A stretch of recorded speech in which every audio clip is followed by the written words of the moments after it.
Okay, I watched my other two art wrap-up videos multiple times because I never know how to start these videos, and I said the exact same thing last year, so hi, Happy New Year! 2023, what may you have in store? I am very curious of what to come, but first, let's have a look at 2022, shall we? In a nutshell, it has been a rather steady year for me, business-wise. My Etsy shop is still up and running and new people were watching my Skillshare classes every day in 2022. I almost felt like I stood still at some points. I thought that I didn't do anything new this year.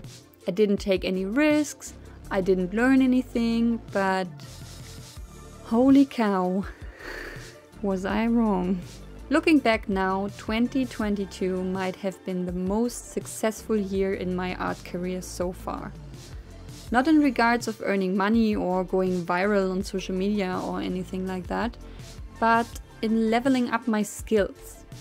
The goals for 2022 were rather simple. First, drawing with ink and nibs, properly. Second, getting the likeness in portraits right. Third, further improve watercolor skills. Fourth, at least try drawing digitally. In the beginning of 2021, I set the goal to learn how to draw anatomy, figures and characters and people and stuff. I extended this goal into 2022 because, well, you never stop learning and I wasn't as confident as I wanted to be yet. This time though, I also added backgrounds in.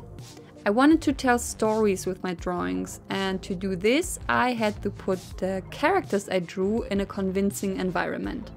I know it might sound smug, but I have to give myself some credit here. I must be really good at either setting realistic goals or having the perseverance to achieve them, because I did all of the things I just listed. I got myself some proper nibs and drew a lot with ink. I practiced portraits by doing commissions for family members and drawing celebrities. I improved my watercolor skills by painting huge series, and I tried making digital color mock-ups for my watercolor paintings. I drew anatomy like a champion, filling 2 whole sketchbooks. And in July I started putting the characters I drew into small everyday life scenarios. But let's talk more about all this while looking at all the artworks I created this year.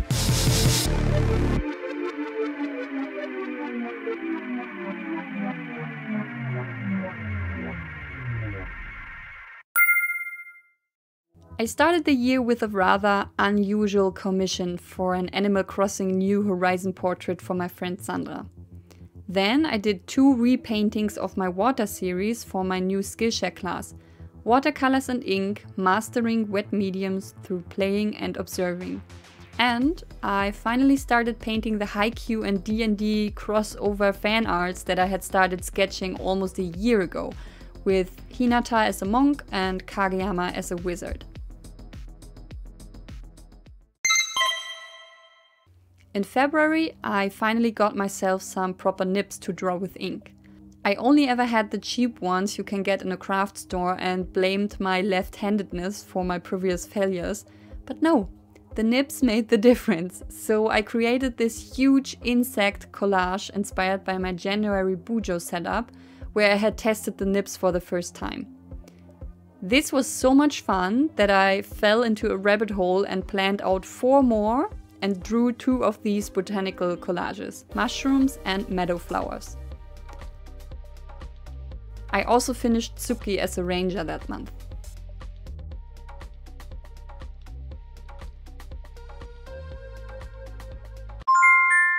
The berries and fruit collages followed in March. I made postcards and my very first sticker sheets out of these later that year, which you can purchase in my Etsy shop. March was a very painting-heavy month in general.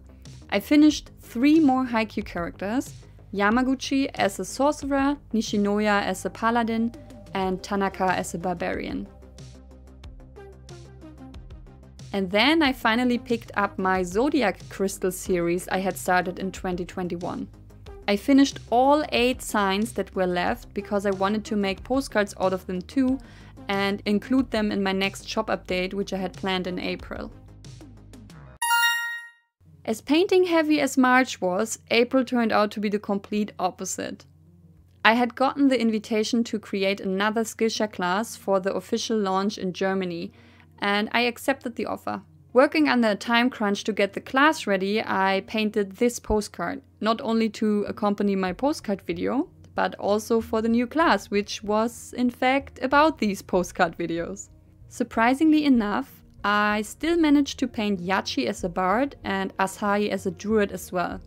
This must have been whenever I was fed up with Skillshare work and needed to do something else. End of May, I published a huge shop update for which I had to learn a whole lot of graphic design skills. I hated it. But in the end, I got the basics right and designed beautiful new products. During all this, I eagerly continued the Haikyuu series and finished Suga as an artificer, Daichi as a cleric, Kyoko as yet another cleric, and Oikawa as as a bard. I don't know if I had been burned out or was busy with something else, but I didn't draw much in June. Maybe I was working on sketches more than finishing anything. The only ones I did finish were Iwaizumi as a paladin and Kenma as a druid. But although it wasn't much, I dipped my toe into something that would open up a world that I only visited as a sightseeing tourist before. I drew my very first not safe for work fan art of Bukto. Well, I tried it 3 times and settled with this simple line art style in the end. Stay tuned, this genre of drawing will become more and more significant. Because I continued with Not Safe for Work in July and went viral on TikTok for the first time. Well, not viral in the sense of that millions saw my post-practice masturbating Bukto drawing, but over 60,000 people did, at least. I also finished Kuro as a rogue and Tendu as a tiefling warlock for the D&D series. Then I continued with the smutty stuff and drew another solo Bukto piece, which I got several content warnings for on TikTok and almost got banned. So I moved my not safe for work stuff to Twitter and considered opening a Patreon for the first time. And because it was so much fun, I drew another naked Bukto. At this point, drawing the men was a thing of 10 minutes. I've become so confident in drawing male muscular bodies that the most time was spent on the new ground of drawing backgrounds. I also got commissioned to do another portrait in July. August started with yet 2 other repaintings of my water series for another Skillshare class. The first one in February had been really popular on the website. It even got the Stuff Pick badge. So I wanted to make a sequel right away. In the class, Watercolors and Ink, Creating Depth through Painting from Light to Dark, I explored masking fluid and layering to create the illusion of depth. That is a really hard thing to say. I tried several times now.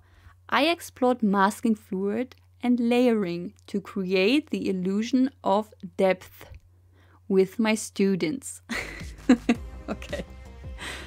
Then I continued with the Haikyuu series and finished Ushijima as a fighter and drew another portrait as a gift from my aunt and uncle.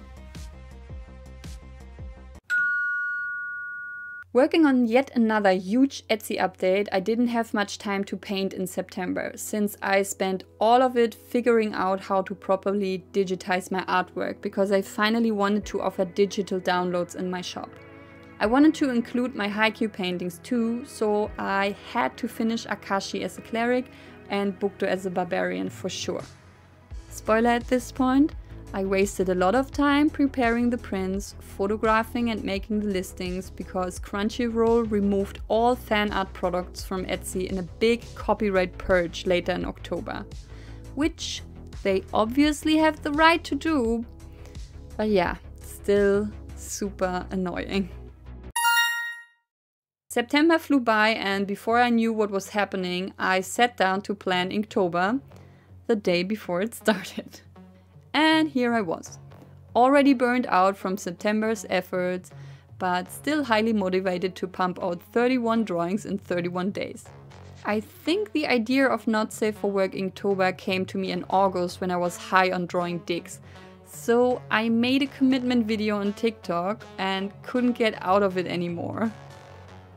Okay, well, I am exaggerating.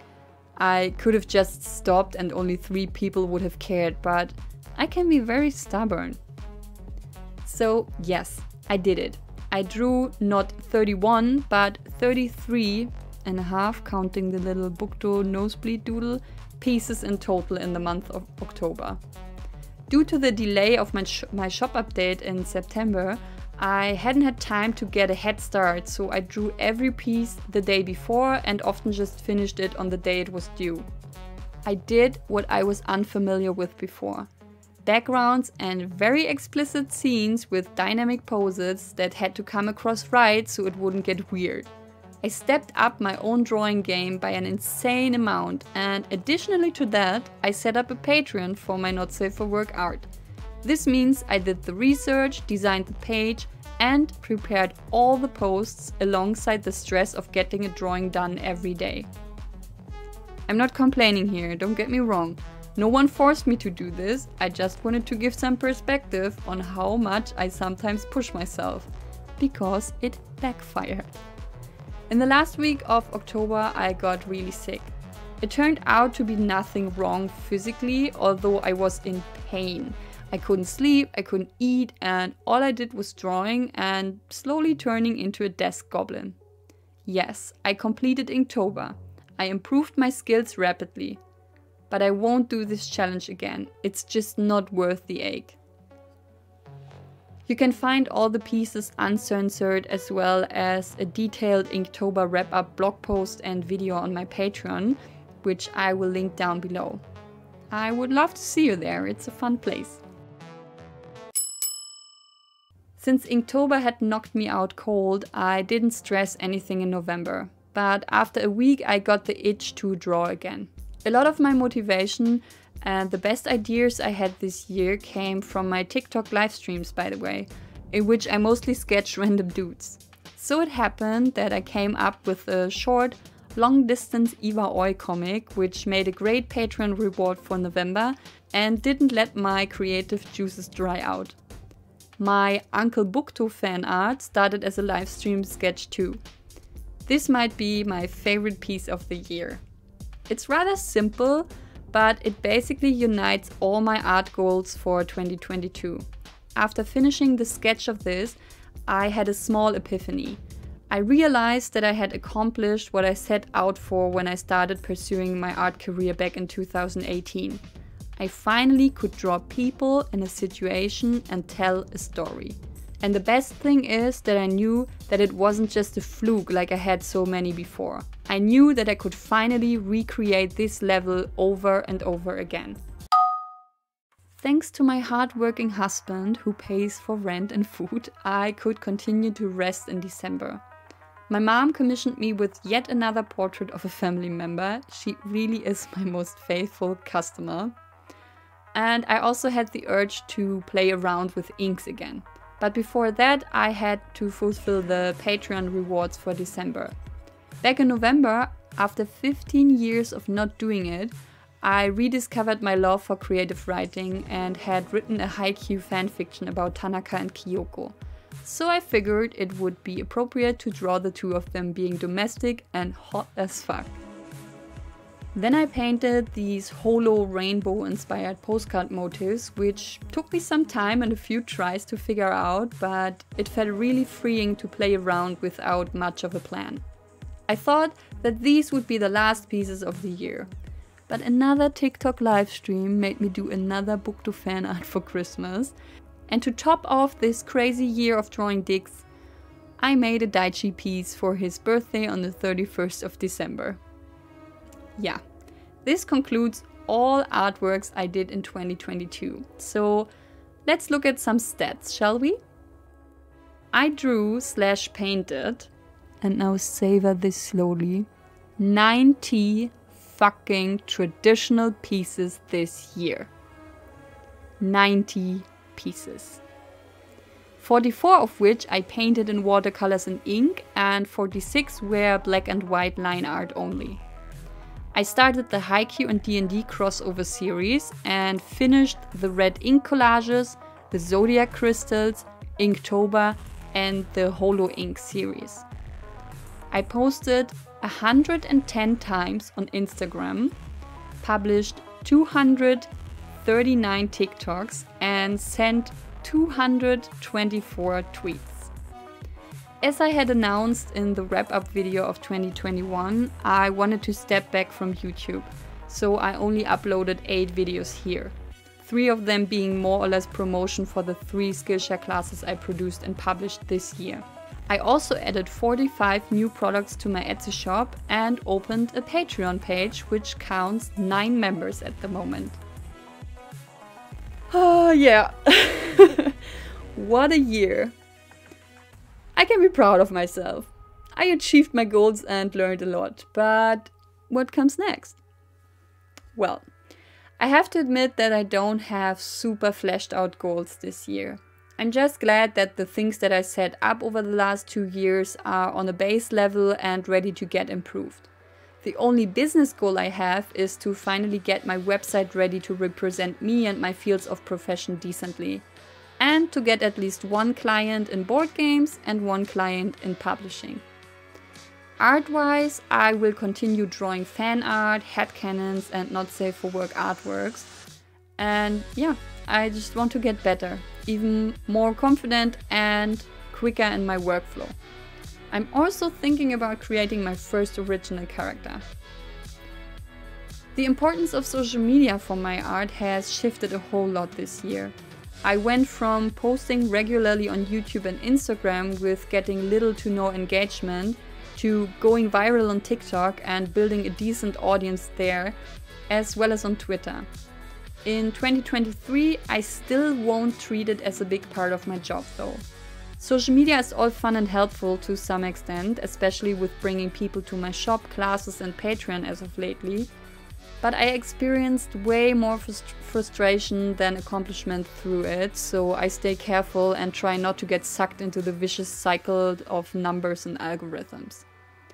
TikTok and Twitter will probably be my main platforms since I get the most engagement there.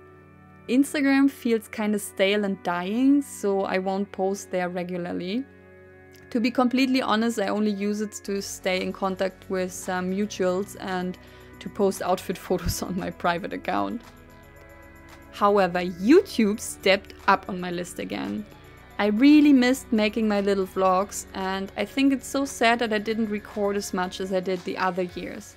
I will never go back to posting weekly, but I want to at least upload monthly vlogs and the odd postcard here and there. Without expectation, just so I have something to look back on and enjoy in the future. Yeah, and that concludes my annual art wrap-up. Whoever watched until now, respect. I hope there will be many rainbows in the sky where you live this year, because rainbows are really cool and make people happy. Me at least. Okay, bye!